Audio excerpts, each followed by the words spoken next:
What is going on, you guys? Alright, so I was gonna review the original How to Train Your Dragon, but because of recent events, I decided to review this movie. So instead, here's my review of School of Rock.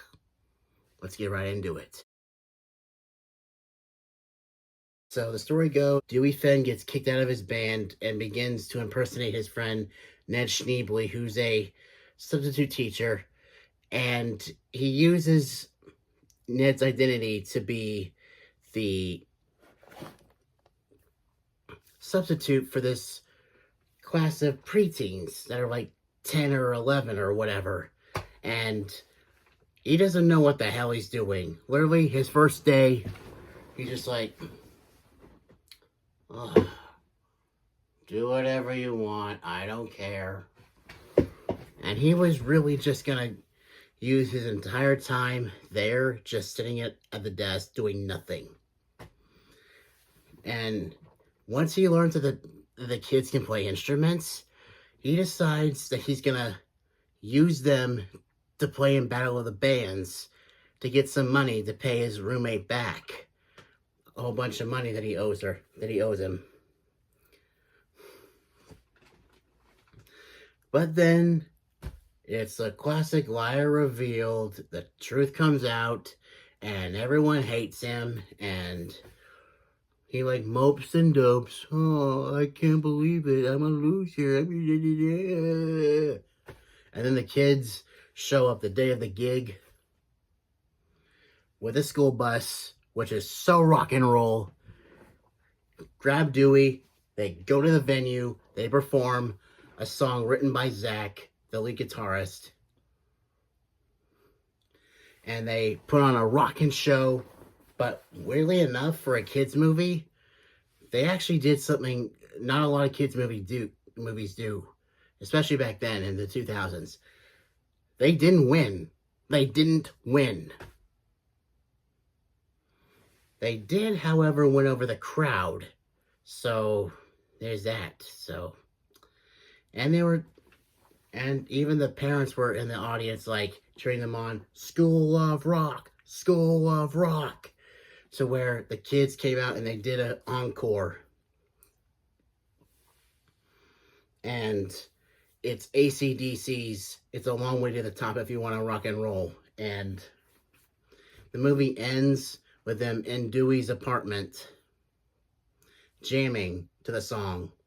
Meanwhile, the real Ned Schneebly is in another room teaching kids guitar.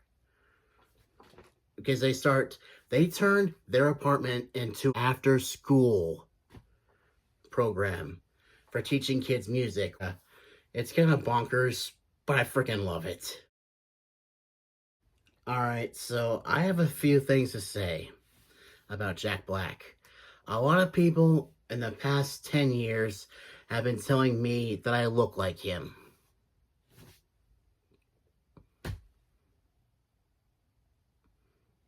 I used to be insulted because I have always found Jack Black to some degree, I have found him very annoying in a lot of roles that I've seen him in. Yeah, sure, I liked him okay in Shark Tale. I loved him in Tropic Thunder. He was awesome as Poe in Kung Fu Panda. And in this movie, he was great. But every other role he's in is so annoying. Even his very bit role in The Cable Guy, I just want him to shut the hell up. I just find him so annoying. But after he played Bowser, and after watching this movie again, don't get me wrong, I'm flattered. As people say I look like him, I just don't see it. But he plays the rocking main character, Dewey Finn. And honestly, he has some pretty good influences. Led Zeppelin! What about Sabbath? AC/DC? Motorhead! Maybe even some rock bands that appear in Tropic Thunder and Nacho Libre. Oh yeah, I'm not letting that go, Jack. I'm just not. Nacho Libre is a sucky movie. Don't get me wrong, it's one of those so bad it's good movies, but still, it's pretty freaking bad.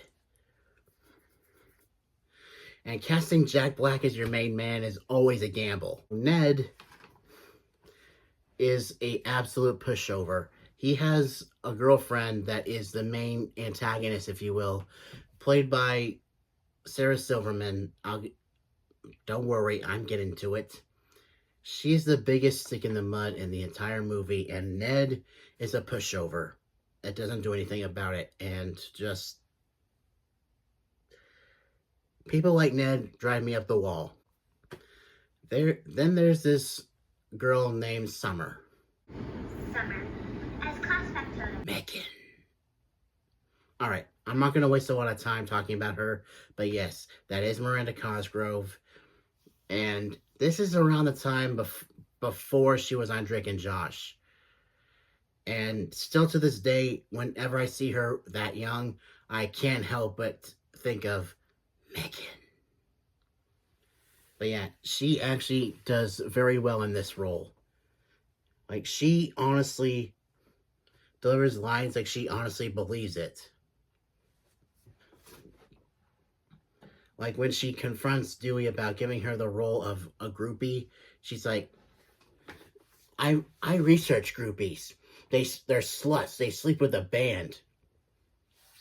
I honestly wouldn't be surprised if Miranda Cosgrove looked up what groupies are and actually was offended. I wouldn't be surprised. But she does very well in this role. And you can tell that Summer is the type of character that if you give her an assignment that is important, or you tell her it's important, she will treat it like it's the most important thing in the entire world. Now, Zach, the lead guitarist of the band that writes the song that the band plays at Battle of the Bands, honestly, he seems like a cool guy. And yeah, I just know someone's going to bring it up, but yes, his actor a few years ago did get in trouble for trying to steal a guitar. I blame you, Jack. But he seems like the kind of person that would write a rock song. Like, he has this inner rebellion within him. I could see a younger version of me in him, because I wanted to rebel against everyone that was mean to me. It's just like, ugh. Then there's the principal. It's all right, Emily. Don't cry. Just try to be a bit more conscientious. Don't do me like you did Woody. Oh yeah, that's the voice of Jessie from Toy Story 2. And honestly, a lot of people make fun of Joan Cusack, but she's actually a pretty good actress. I loved her in Chicken Little, even though I hate that movie. I love her in this. I love her in Toy Story 2. And she actually delivers that line like she's actually mad. And when Dewey finds out that she has a rock side, like she does a Stevie Nicks impersonation, he uses that information to butter her up to let him take the kids on a field trip. And that's where he finds a way to audition the band into Battle of the Bands. I can honestly say that I don't condone manipulating children like that, but that's a pretty good plan. And she's like, she just confused me at the end after the band plays the song. She's like, that was magnificent.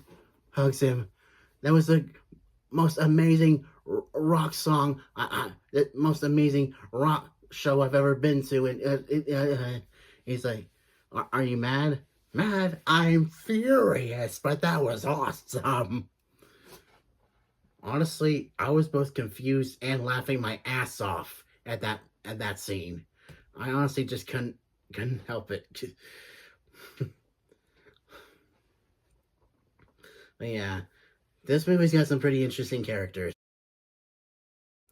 Alright, so what I didn't like was Ned's girlfriend. I'm not going to waste a lot of time talking about this because I want to finish it up. But yeah. Ned's girlfriend is a pain in the ass. She is so bitchy that I'm so glad he dumps her at the end.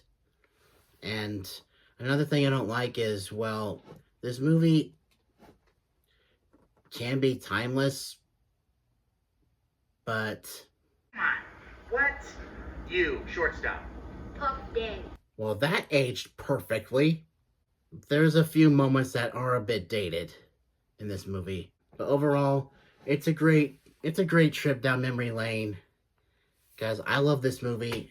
And I love Jack Black in this movie. I love the kids in this movie. I love everything about it. Except that one scene and that bitchy ass and the bitch ass girlfriend that Ned dumps. If you haven't heard by now, heavy metal icon Ozzy Osbourne has passed away. So I decided to review this movie in dedication to him. Until next time, stay positive, everyone, and stay awesome, everyone. See ya. Rest in peace, Ozzy. Thank you for everything.